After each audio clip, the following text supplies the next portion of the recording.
Hello.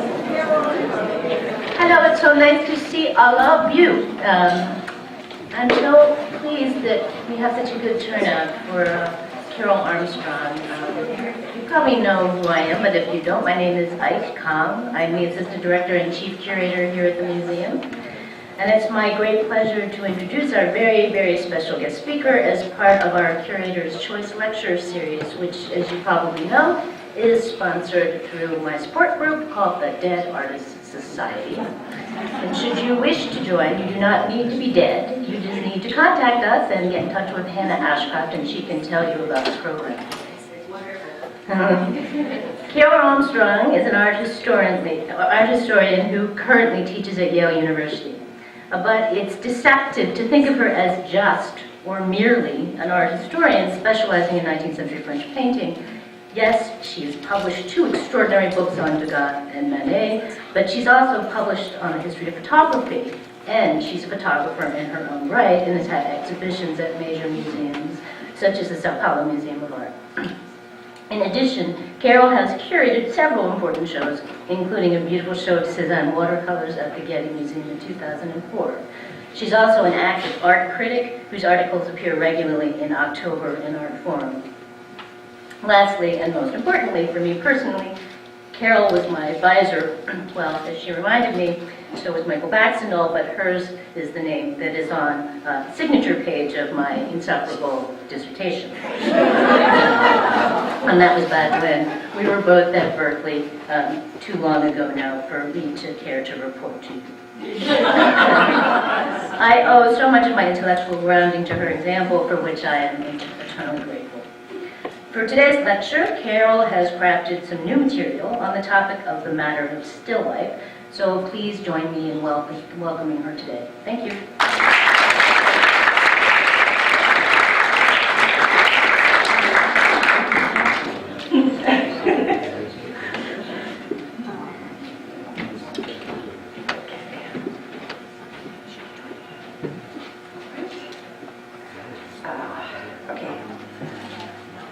Thank you so much, Ike, for that very generous introduction, and it does take me back also too long for me to want to remember exactly how long.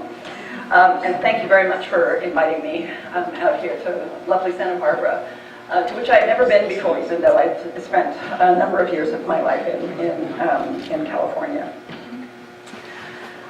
Okay, what I have to say tonight has 2 parts to it.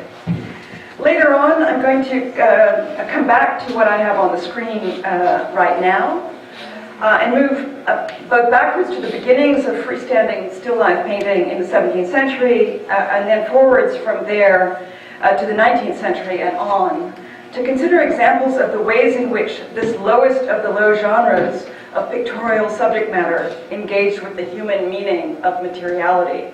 And I should say it's a low subject matter on the old academic hierarchy, and usually, and most still lives are quite small, so we're looking at these huge screen blow-ups of things that are very modestly sized for the most part. It is a habit of mine to think that matter is the opposite of thought. I want to argue tonight instead that painting is a form of material thought, and nowhere more so than in paintings that represent material objects, as for example in this grayish-brown, virtually monochromatic still life by Willem Klaas Hede from the golden age of Dutch 17th century art.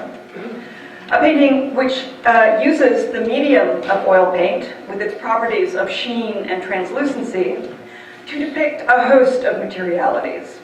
The shining, glinting surfaces of highly worked silver and also pewter, the transparency, reflectivity, and refractivity, as well as the roundedness of blown a glass and its tendency to shatter into sharp shards, the limpid glow of liquid, the foldability of paper, the wetness and pearliness of the inside of a couple of oysters, and also of a lemon's interior, and the bumpy opacity of its exterior peel lined with its soft white pith.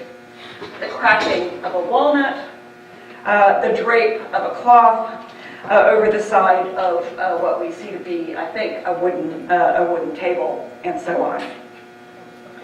This is just one instance of a selective range of paintings of objects to which I shall return that seem to want to think through what it means to be a material thing. More than that, what it means for a painting to be a material thing in relation to a variety of other material things.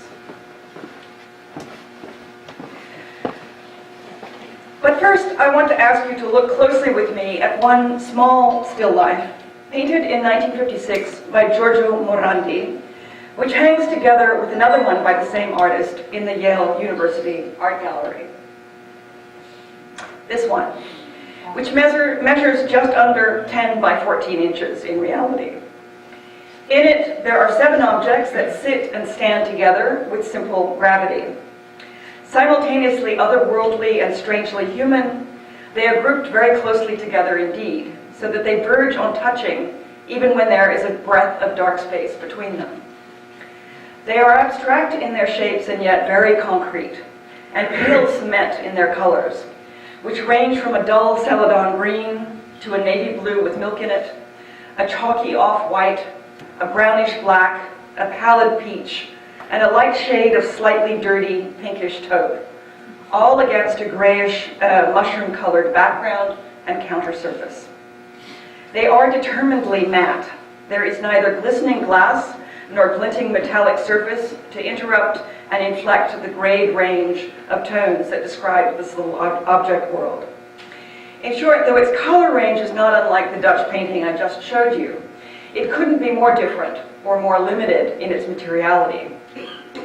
In fact, one gets a lot further in listing the material effects not present in this late still life by Morandi than in describing those that are. Earlier on, Morandi had allowed himself moments of gleam and saturated color in the form of copper pitchers, dark glass bottles, and the occasional bright red vessel, as you see in the painting on the left from 1938.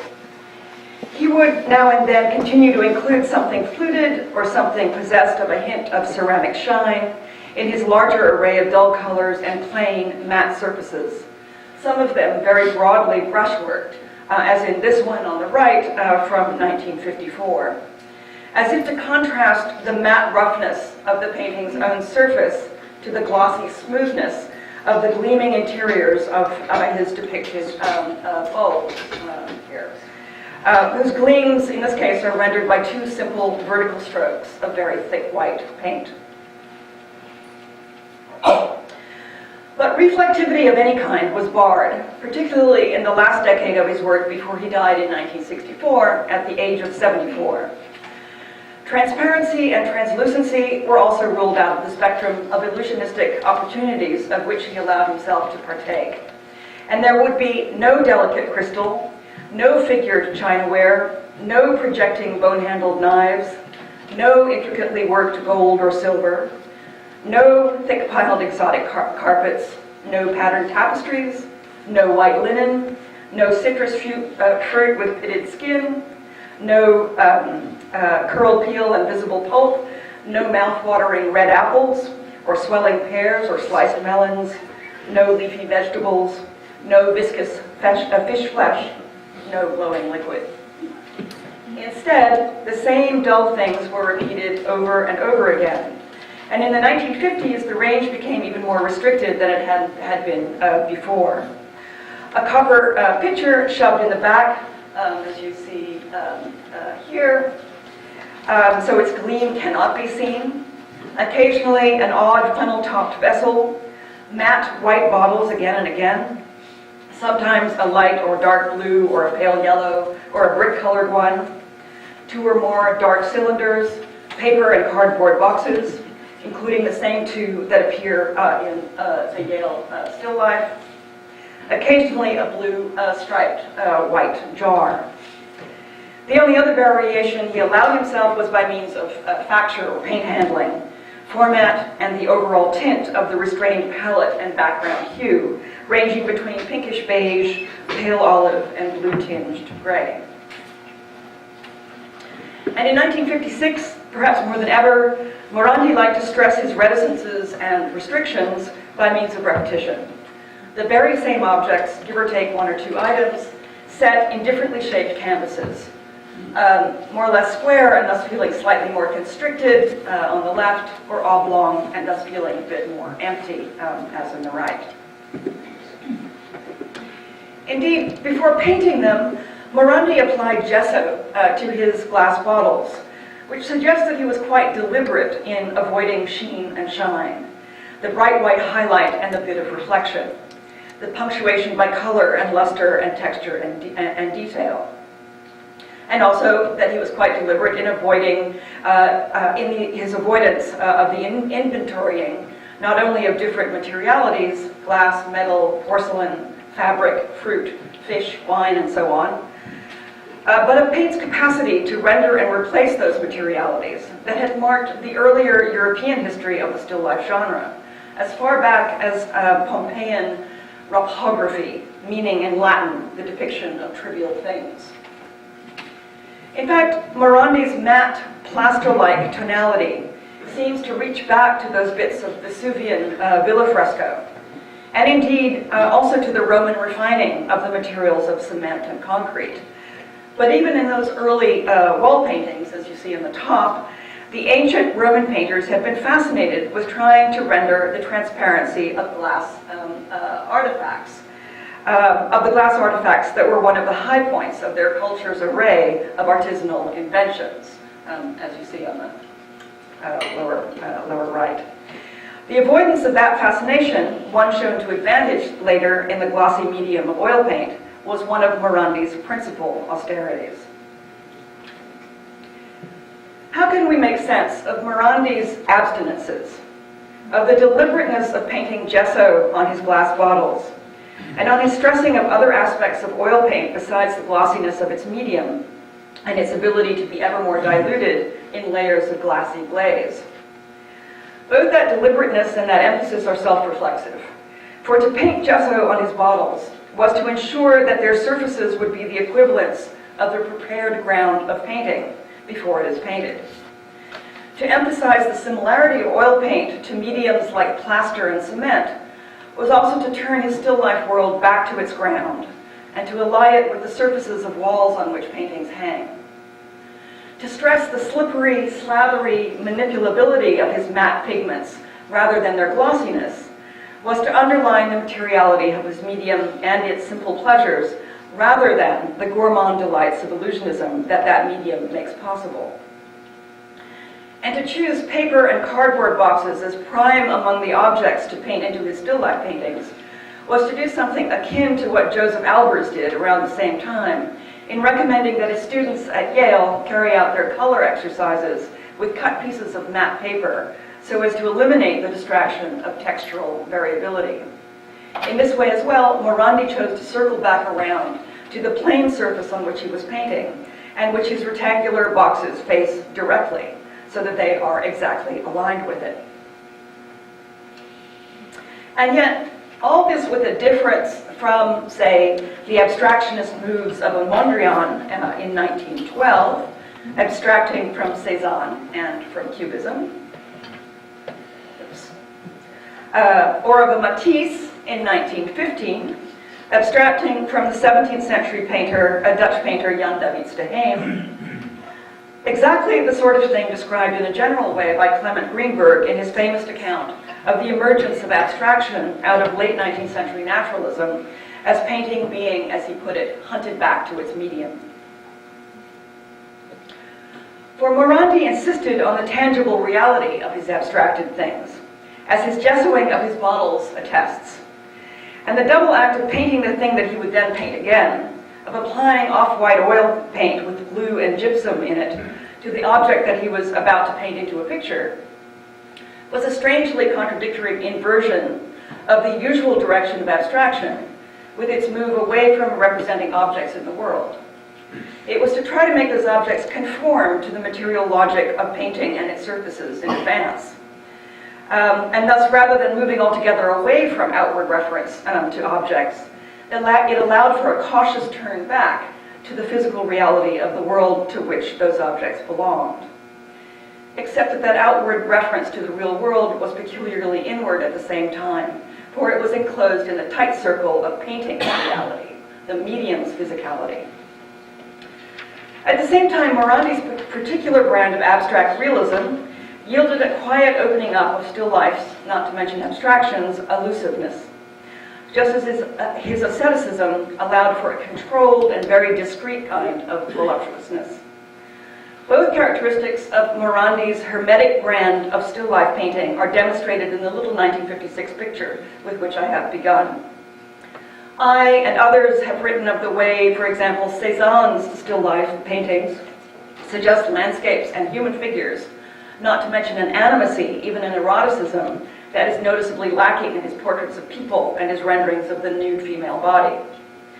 Something similar and yet different happens here, but with extreme tact. Two parental figures seem to be surrounded by their family, standing while their offspring sit. Although the gessoed white bottle to the left here might be ensconced in a high-backed chair as the solid father of the group, with his slender partner standing next to him, pulling just a little away from him. At the same time, the brown-black shape behind the white bottle looms like the spectral shadow of an ancestor. Alternatively, a cityscape with tapering skyscrapers and stolid apartment towers presents itself on the tabletop, constructed out of so many building blocks. Or a geological landscape of differently shaped boulders and dolmens suggests itself, perhaps.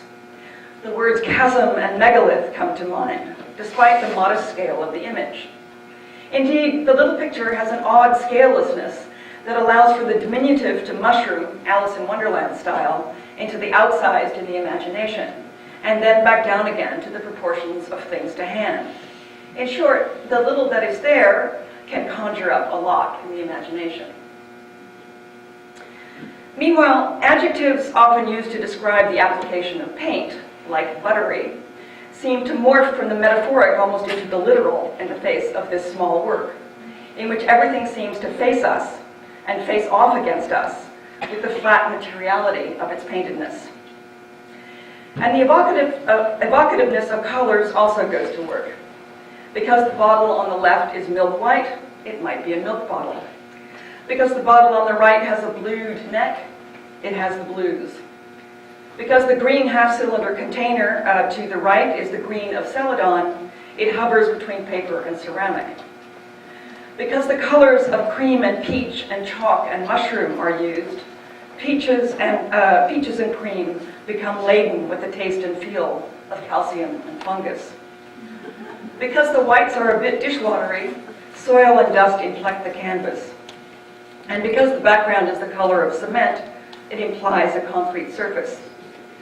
Not to mention the fact that the plastering of paint suggests plaster, while the evocation of concrete aligns with the concreteness of the depiction of concrete things. Nevertheless, there is a lot less to describe directly in the still life than in most of the rest of the history of still life painting, with the genre's attachment to illusionism and the transformation which that illusionism solicits of the detached desires of the eye into the more visceral hungers of the body. In Morandi's little still life, assiduous attention finds its limits pretty quickly and must linger on effects of facture and relationship rather than the textual differentiation of the specific things represented. So the eye begins to note the traces of the painting hand, such as the movement from vertical to horizontal direction of the brush in the peach box to the right, looks more yellow in this detail, or the looping slur of paint on the paler box to the far left, talking up here, or the swirl and swirl of cement color suggesting a brisker flick of the wrist in the portion of the background wall near the left horizon of the tabletop, all in monochrome areas that defy immediate notice. Our eyes register as well the graying of the part of the milk white bottle that narrows towards the neck here, as well as the bluing of the adjacent bottle's neck as it rises up out of the slate smeared body. And then we take in the wavering of that bottleneck's edges, the unsteady overlay of a milkier blue on a darker blue, the skewing of one contour, and the wobbliness of the other, just where the expansive wall seems almost to eat into it at the moment of its downward swell on the right into its indeterminate gray-brown body. Rather than traits of the objects depicted standing before us in the present tense, these are markers of the past movements of the hand, as the painter struggled with the eye-hand coordination of the painting act. Or to put it in fancier terminology, they are indexical marks that refer not outward to the objects represented, but inward to the physical act of painting, or rather not to the nouns, this object or that object, but to the verb of painting. And it is there that Morandi seems to have found his muted pleasure, in the delicate eroticism of the physical manipulability of paint. It's slipping and sliding over a tactile surface, even as the viewing eye feels the painter trying rigorously to get it right. This is as far as can be from the voluptuary caress of a painterly painter like Rubens or Renoir. And yet it is here that one understands best why the gesture of the brush is called a stroke. And it is here too, because so much else is stripped away, that one confronts the regressive umami of the lipid materiality of oil paint. It is worth noticing one other effect of the movement of Morandi's hand on and in the coloristically restrained plain surface of his canvas, whose weave is often visible, especially around the edges of things. You can see it around here, and you can see it pretty much, especially in a blow-up like this, pretty much throughout. That is the quality of dense depth that emerges from the impenetrable interstices between these vertical boxes. Impossible to describe that feeling of obscure fathomlessness that is the result of the combined darkness and thinness of the divide between things, so that each fissure becomes a little abyss created by a single motion of the black-laden brush. And from there, the eye is led to the mind's awareness of the impossible closeness of these things to each other, of there being no room for them really, as small as they are, on and in this cramped surface world with its incalculable space, which is contained by its frame while seeming to stretch to horizontal infinity. Where is there space for that dark brown object that I've been mentioning behind the milky bottle? Where is there space for that bottle between the object behind it and the whitish box in front of it? Where is there room for the blue-necked bottle, and exactly where does it stand relative to its milk-white companion and the pale peach box in front of it? Precisely how wide or narrow, deep or shallow are the grayed tops of those boxes, especially the one on the left, whose uppermost edge is indistinguishable from the leftward tabletop horizon. And what exactly is the extent and shape of the curved celadon-colored box to the right, which is so barely distinguished by the hand of the painter wielding his cement-colored brush from the ground of the painting? Not to mention those thin lines that edge the top and bottom of the pale green semi-cylinder at right. Where exactly do they begin and end? That none of these questions are answerable speaks to the qualitative rather than quantitative dimension of this world of still life painting. At the same time, it speaks to the existentialism of the business of representational painting that Morandi's work puts front and center stage. More than the confrontation with the passing of time and the attendant mortality and entropy of all things that was often suggested in earlier still lifes, I would argue that the poignance of a still life like this one is that it sets up an encounter with the otherness of the world, its existence as that which is not me, which is outside of me, I, the subject of the encounter. It does so more insistently than even the portrait, which takes the likeness of other people, or the self for that matter, as its charge and brief. Whereas in that case, we at least know what it feels like to be a person. Maybe not that person, but we do know what it feels like to be a person. We do not know what it feels like to be a thing. And Morandi's peculiar life of work in the genre performs that encounter persistently. Over and over again, he faced off against that which was not him, and asked it to face off, however blankly, against him. Over and over again, he took the task of representation as the task of doing just that, not by pretended or solicited possession or incorporation, as in all the delights of foodstuffs or luxury goods presented to the eye by the illusionistic still life, but through the hesitations of the hand trying to adjudicate what the eye sees outside of and beyond its enclosure in the self's body, and to bring it all home by rendering it and therefore making it real on the canvas in an in-between zone between the self and the world. Morandi was known to have said, "Nothing is more abstract than reality," thus speaking to an essential bond between abstraction and the realism of still life. If there was an incipient abstraction in still life's realism from the beginning, Morandi brought it to the fore by stripping away all but the structural relation, both physical and psychical, between the I and the it. All else is eliminated. The rest of the world is blocked out so as to focus on that very basic question. Morandi sometimes painted landscapes, and sometimes, as in these early 1920s self-portraits, he also painted self-portraits. The seriousness and inwardness of these two early self-portraits give us an idea, I think, of the stakes and the seriousness of his project from the beginning. But if we think back to the still life from the last decade of his life, we might begin to see that the still lifes have exactly the same qualities as the self-portraits.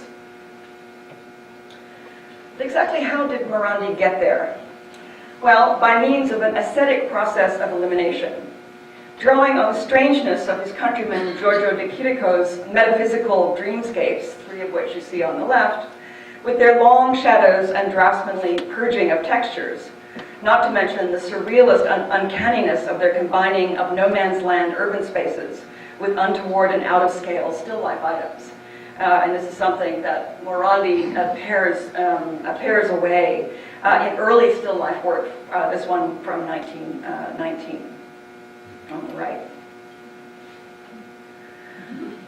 But Morandi never explored the kinds of uncanny effects that could be produced in the surrealist context by material conflations, juxtapositions, and substitutions, as in Merritt Oppenheim's famous fur-lined teacup on the upper left, in which she took a simple found object associated with domestic rituals, propriety, and good manners, and by simply covering it with a substance that brings hair and animality, not to mention the tactility of its texture, into the equation, conflates it with the body, and transforms it into something wild, violently weird, and even disturbingly sexual. Comparing it to Henri Fontaine-Latour's delicate little white teacup and saucer with silver spoon on the lower right enhances that effect, I think. And this is a teacup from 1864, which measures about 7 by 11 inches. So it's actually approximately the life size of the item depicted. About Fontaine-Latour's teacup in Cambridge's Fitzwilliam Museum, the English novelist A.S. Wyatt wrote the following, and I'm going to quote the entire passage because it's relevant. It's a lovely passage and it's relevant to what I'm exploring tonight. So, as she says, the Fontaine-Latour teacup is plain and realist and interested in the material shape of a teacup and the way light falls on the porcelain and the silver of the spoon. It is not visionary, but it is a vision. It gives you no idea of who Fontaine-Latour was or what he was like. It records for the joy of accuracy. It is white on a somber background. Wyatt goes on to say, my relation with teacups is ambivalent. For one thing, I don't like tea. For another, they represent to me a kind of domestic trap which yawned for women of my generation, cooking and washing up and tea table chatter. But I am descended from generations of potters and have acquired an increasing interest in the mystery of craftsmanship. The white teacup is a beautifully crafted painting about a beautifully crafted cup, saucer, and spoon. William Blake, a visionary, wrote, and she quotes him, if the doors of perception were cleansed, everything would appear as it is, infinite. Fontaine-Latour, she goes on, looked at that teacup. And when I look at it, it starts becoming infinite, light and dark. Auden wrote, and she quotes several poets, Autumn wrote, "The crack in the teacup opens a lane to the land of the dead." There is a wonderful poem by Czesław Miłosz, Song of Porcelain, about smashed teacups after the passage of an army. The ground everywhere is strewn with bits of brittle and froth. Of all things broken and lost, the porcelain troubles me most. And then she finishes. I have noticed teacups getting into my work as a symbol of fragile civilization. I wrote a short story about a Cambridge undergraduate who carelessly smashes the rose-colored teacups she inherited from her mother. At the end of a tale about spiritualism, The Conjugal Angel, I put a seemingly endless paragraph about the almost infinite complexity of all the processes and materials that go into the provision of a simple cup of tea. And the central character in the novel I am writing is a potter. So I am learning about clay and glazes and kilns and furnaces. Again, almost infinitely complicated. That's the end of the quote. As for Morandi, he was never interested either in that sort of thing, which is the stuff of still life painting, or in the kind of transformation that Oppenheim wrought upon it. Nor was he interested in the type of explorations conducted by Picasso and Braque earlier in the period between 1912 and 14 especially, using the different textures and materialities that could be directly introduced into the genre of still life by adding sand to paint, drawing a cone through its surface to simulate the grain of wood, gluing wallpaper and newsprint scraps to the surfaces of drawing paper or canvas, or substituting either cardboard or metal for the wood of a real guitar in order to question and short-circuit the illusionistic materialities created by the mediums of painting, drawing, and sculpture. What Morandi was interested in was this. And if we step back away from the single still life to look at the obsessiveness and repetitiveness of his life of painting, and to see the steady intensity and gesso-smeared reflectiveness of Morandi's attention to his object world, we gain some insight, perhaps, into just how much all this mattered to him. This is precisely what makes some people impatient with the still life of Giorgio Morandi. After all, couldn't he have found something else to do with his painterly time? Something else more important, less narrow, to preoccupy him? Why, across the war-torn European years of the first half of the 20th century, did this tall, quiet man, who never moved away from his native Bologna, spend his time this way? Indeed, Morandi's life of work puts quite pointedly the question that concerns the small world sphere of still life painting more broadly. Why does it matter? Well, I cannot answer the why of Morandi's still life work. Perhaps it is the case that this man, who suffered a breakdown and was discharged from the army not long after he had joined it in 1915 during World War I, saw the tabletop as a refuge and escape. Perhaps he needed it as a kind of therapy in order to stabilize what was unstable inside him and outside him. It would not be the first time that painting played such a role. And he was not the only one living in a world torn asunder, nor in being internally affected by it. He was alone, however, in his personal solution to the problem. And so rather than the why, I have tried to look at the how of that solution by singling out a single instance of it. So now, in the time that remains, I want to turn to other earlier instances from the history of European still life painting. And I start with a famous contender for a first freestanding easel painting with the subject matter of still life and still life alone, with no narrative or other motive for painting it.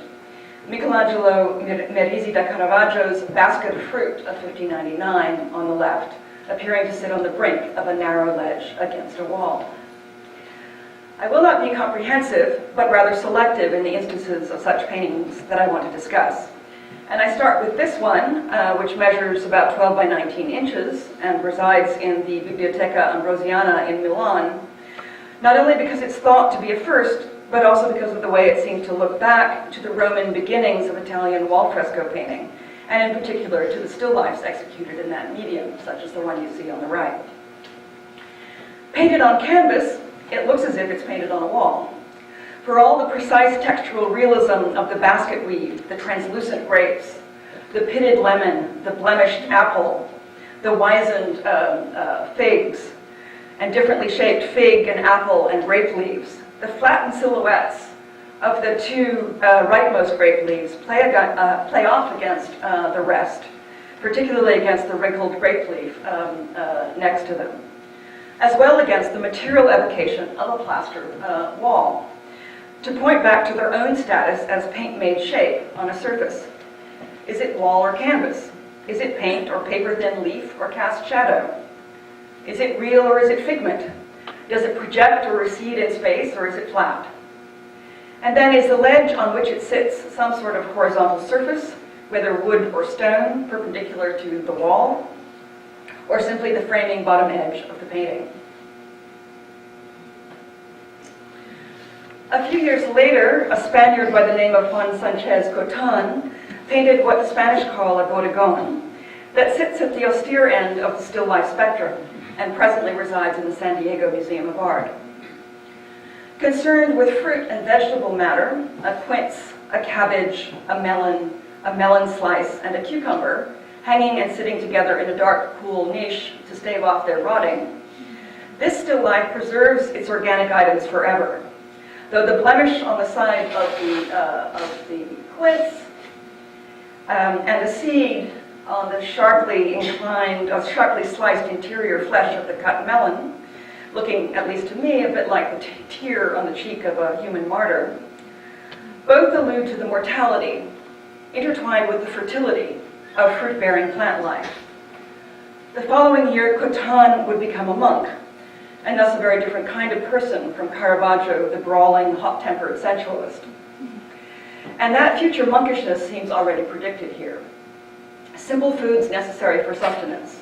The things depicted in this painting are contrasted not only to each other, a set of leafed and pulpy roundnesses, ranging from hard, smooth exterior to soft interior, that give way to the elongated, uneven surface shape of the cucumber at right, but also to the mineral hardness of the stone surface on which some of them rest, and the black nothingness against which they are seen.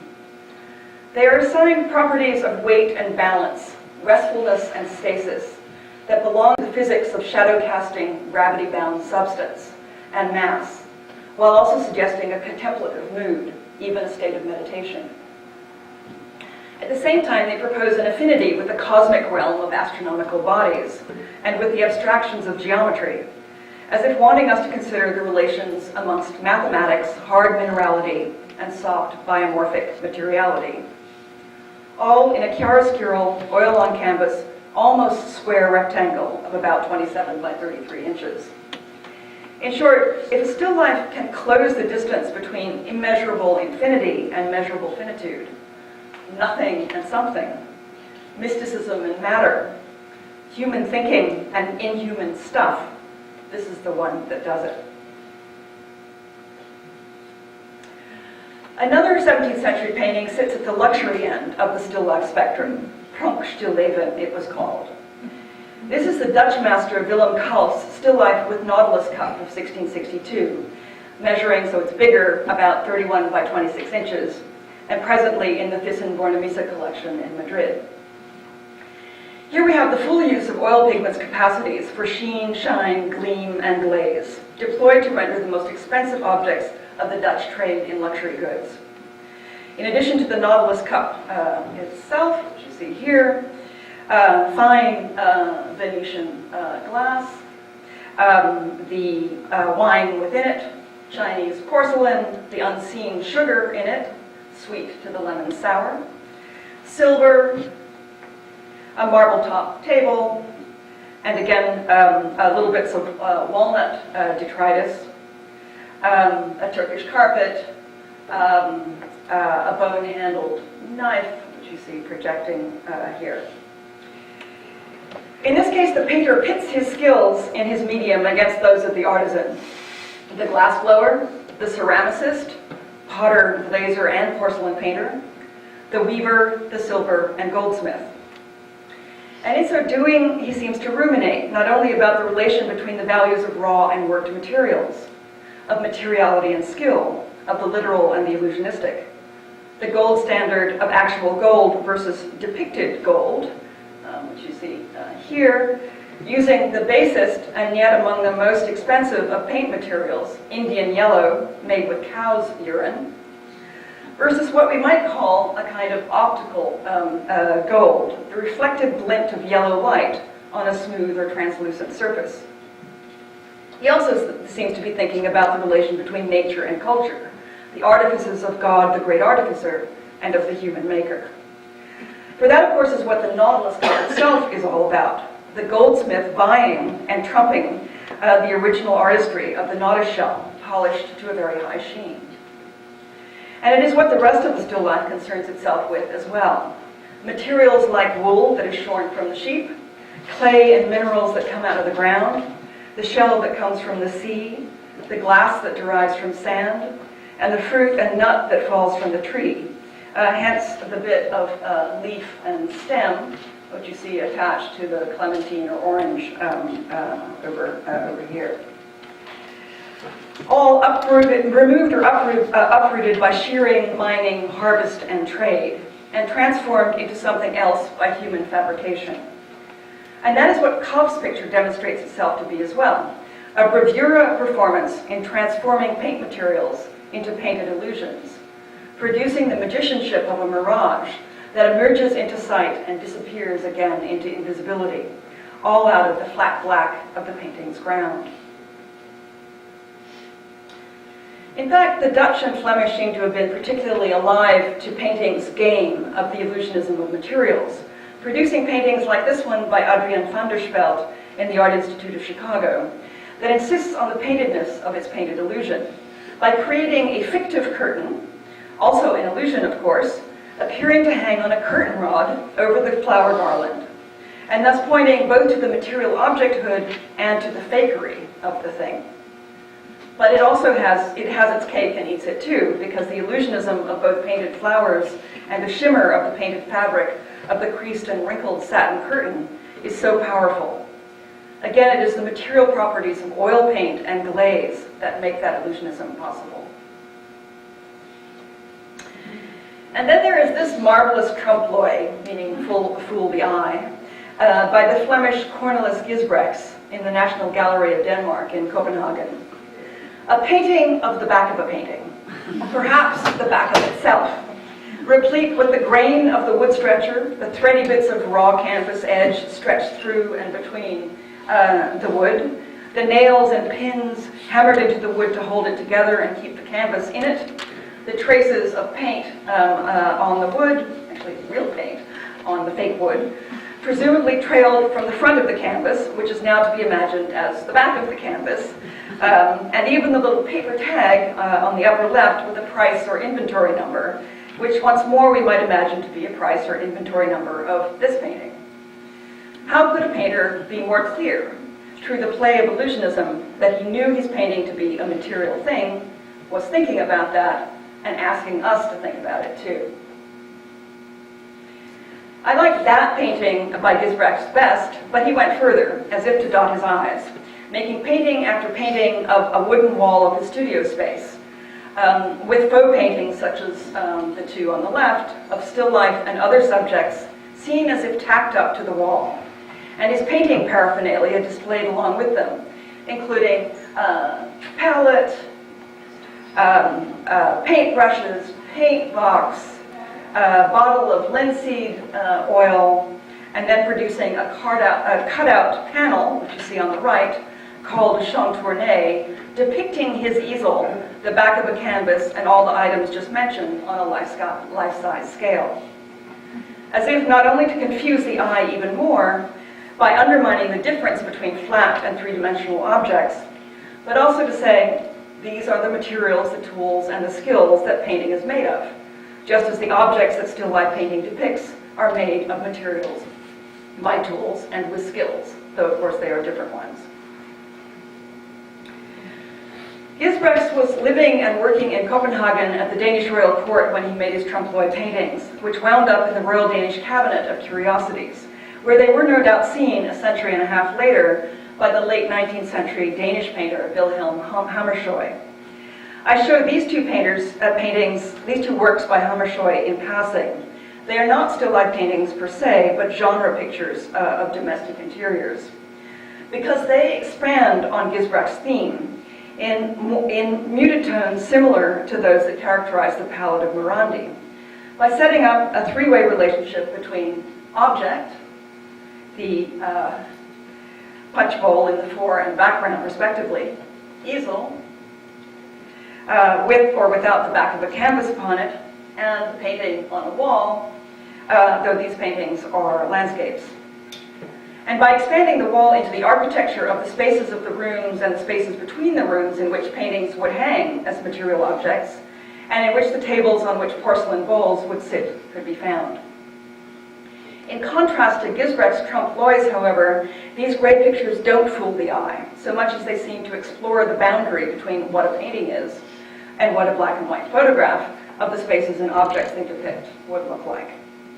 And they show that the main difference of painting lies in its facture, its brushwork, or literally its manufacture, its handmadeness, which seems to contrast with the smooth glaze and almost photographic detail of the depicted porcelain of the bowl within the painted room, especially on the left.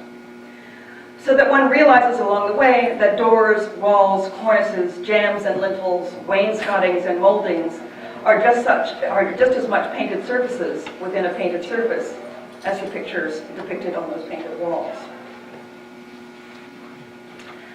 Well, I turn now to the quintessential still life painter of the French 18th century, Jean-Baptiste Siméon Chardin, and to a different aspect of still life thought about materiality. In 1728, Chardin made his debut and was accepted into the Royal Academy of Painting and Sculpture in Paris with these two large demonstration pieces, and they are much larger than what we've been looking at so far, 45 by 54 approximately, and 76 by 51 inches respectively.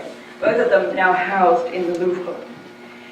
These are paintings that began the painter's lifelong meditation on the relation between the living, in other words, the cat and the dog, and the dead. In French, still life is called nature morte, or dead nature, as well as between what the French anthropologist Claude Lévi-Strauss called the raw and the cooked, and more literally, between the two ends of the food chain of cooking and eating, between the kitchen, the banquet table, and the studio, and between painting and gastronomy. As differently formatted as they are, these two paintings function as pendants and show, on the one hand, a meal, its ingredients and its tools in the process of being assembled, before it is cooked and while its elements are all still in an abjectly raw state, eliciting disgust as well as pleasure.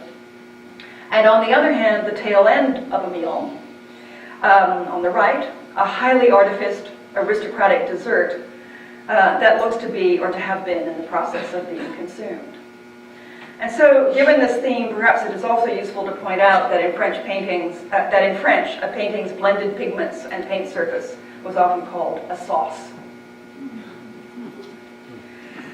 Around the same time, and in the years immediately following, Chardin kept on at the theme of the live and the dead, the raw and the cooked, including a series of hunt pieces featuring dead rabbits and braces of pheasant. This painting in the Metropolitan Museum in New York, also relatively large for a still life, 30 by 42 inches, puts both rabbit and pheasant together with another rearing, or in this case, crouching cat who seems to be ready to spring, with a silver soup tureen and fruit and vegetables. There's some, so it's hard to see in the reproduction, but there's some sort of leek or celery that arcs over the back of the rabbit. Because of the inclusion of the cat, the hunter and the hunted, not to mention the domestic and the wild, are jammed together. Because of the inclusion of the soup tureen, hunting and cooking, as well as the rawly animal and the highly artificed, are also jammed together. At the same time, there is a conflating in places of blood and pigment, seen most disturbingly, I don't think you can see it, but when you stand in front of it, the painting itself, it can't be missed. Seen most disturbingly in the congealing drop of red that hangs off the nose and whiskers of the rabbit.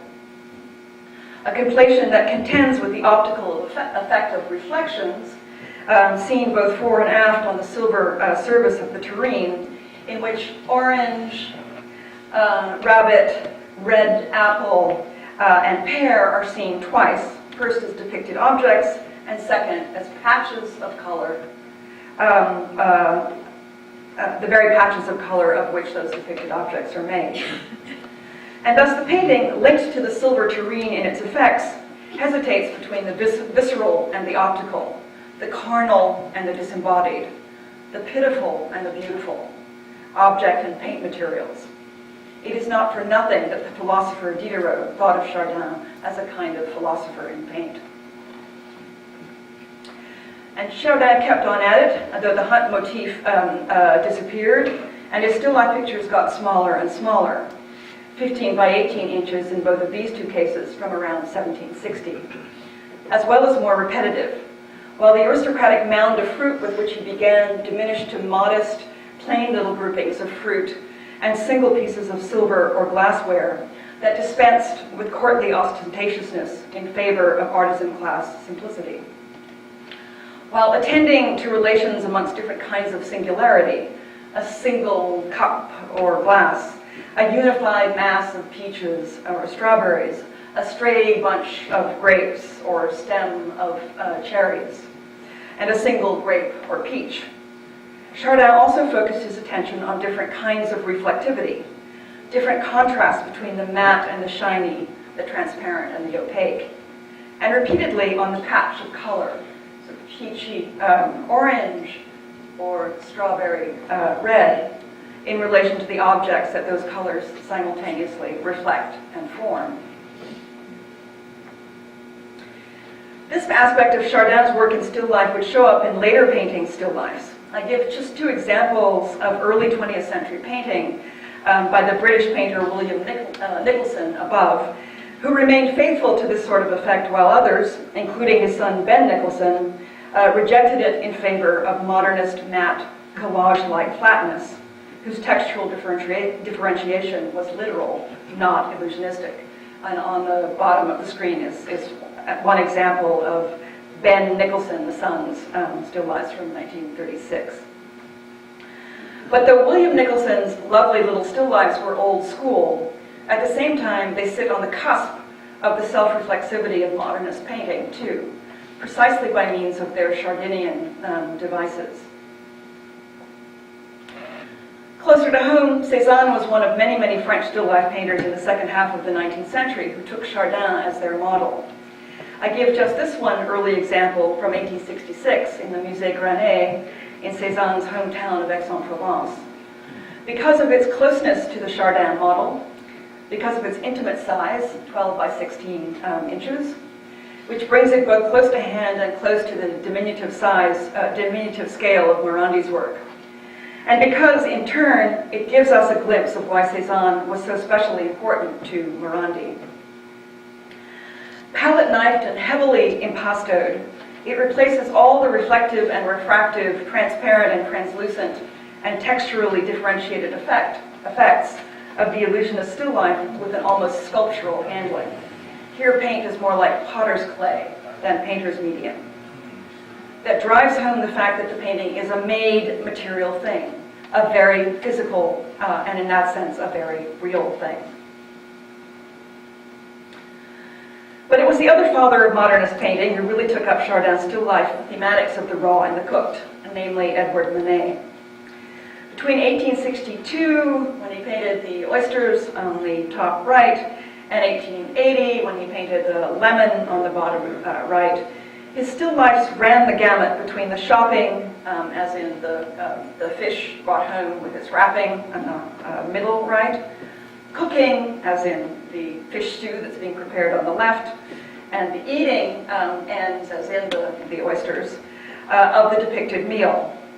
And then he shifted into the one-to-one equivalence between slightly larger than life-size painting. The lemon is about 5.5 by 8 inches in size. And the single item whose paintedness is made evident by Manet's rich, oily facture. And this is no longer an illusionistic lemon for imaginative handling, cutting, squeezing, and seasoning something to eat, but a lemon just for looking at. The invitation to bodily consumption is disallowed in favor of consumption by the eye alone. Manet, who was known as a wit, loved his pictorial jokes. whether it was a matter of transforming one of Chardin's hanging dead rabbits, which he also riffed in his own Dead Rabbit from 1866, which you see below, into a hanging blossom cut from the garden, not to be eaten, of course, but to go into a vase for looking at. Or of chivalrously sending his friend Bert Morisot a painted note, a flirtatious fan, and a bunch of violets in lieu of real ones. Or of mailing to another friend, Isabelle Lemonnier, a note with a watercolored Mirabelle plum decorating it in the lower middle, in which he rhymed on her name and pitted words against image. Isabelle, cette Mirabelle, et la plus belle, c'est Isabelle. Or of gifting the single asparagus in the lower right to his patron, Charles Efrusy, who commissioned the bundle of asparagus on the upper right for 800 francs, but then paid 1,000 francs. And Manet said when he sent this, as if to make up the difference and point to the question of monetary value, there is one missing from your bunch. I've reversed the actual scale relationship between the two paintings simply because I like the asparagus better, the single asparagus better. In fact, the single asparagus is smaller than the bunch, and like the single lemon, it is close to the size of the real thing that it jokingly pretends to be, while making it very clear that it's very painted. The last instance of Manet's painterly still life joking is to be found in the foreground of his famous bar at the Folies Bergère, of which you see two details here. Signing his name to the label on the aperitif bottle at the left, and the date too, as if to say this was a very good year, and then bookending it with the logo of the bottle of Bass, when you see it here, but you also see it more fully here, at the right, still recognizable as a logo today, and playing both off against their multiples and their reflections in the mirror, Manet quips about the commodity status of his own painting. And yet at the same time, he refutes the abstraction of exchange value with the luscious thingness of his painting, while painting. The emphasis on the materiality of his painting surfaces went back to the beginning of Manet's career, while his thinking about paint's relationship to other materialities was evident in his earliest still lives. For example, the largish, it's about 29 by 36 inches, the largest still life with carp in the Art Institute of Chicago of 1864, suggests a fairly direct equivalence between the dirty, fatty stain of fish oil on the represented cloth and the lipid substance of pigment suspended in oil medium with which it is rendered. Nothing of that is registered, however, in Helen Frankenthaler's 1981 riff on Manet's painting, which you see below, which for its part, which she called 4EM, and makes it very clear thus that it's a riff on Manet's painting. Instead, she simply transforms Manet's copper pot, which for its part looked back to Chardin's copper cookpots. Manet's carp with its white underbelly, his rockfish, oysters, and eel, into a composition made of pure color. A splash of white against copper and olive green, a slash of black, a salmon stain, and strokes of lavender-shaded pigment. In short, the late 20th century abstractionist mines the 19th century painter's still life, not for its material objects, but for its color relationships, flattening and reducing the play of materiality to the literal layering of acrylic on canvas. Which brings me back finally to Morandi's little still life, and the difference between his way of thinking about painting's materiality and that of 20th century abstraction, which is where I want to close. On the one hand, there is the fact that Morandi avoided almost all of the illusionisms that I have discussed as part of the still life tradition's thought about materiality. On the other hand, there is the fact that he insisted on the tangible reality of both the objects represented and the object doing the representing, the painting itself.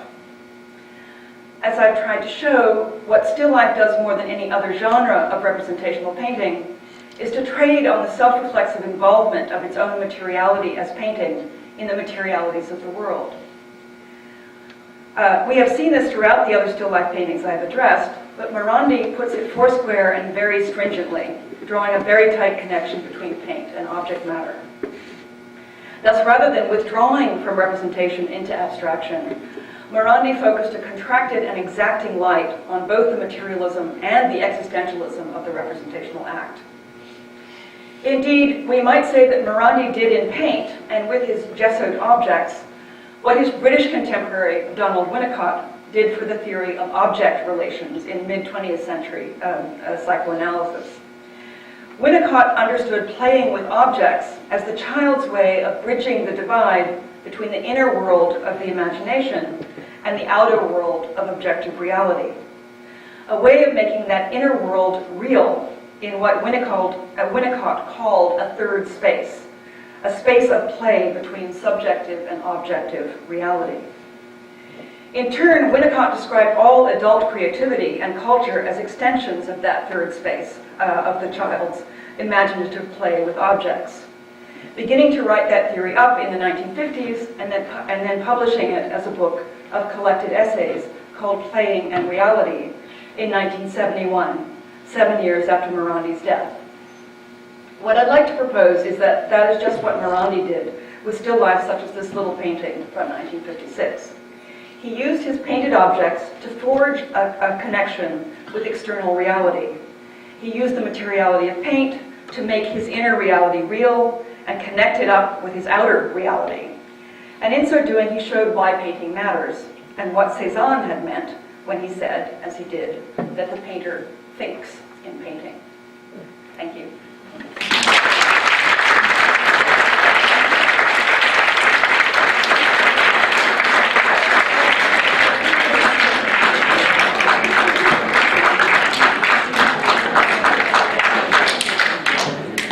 And for those of you who are not too exhausted, I'm happy to entertain questions. You're all blown away.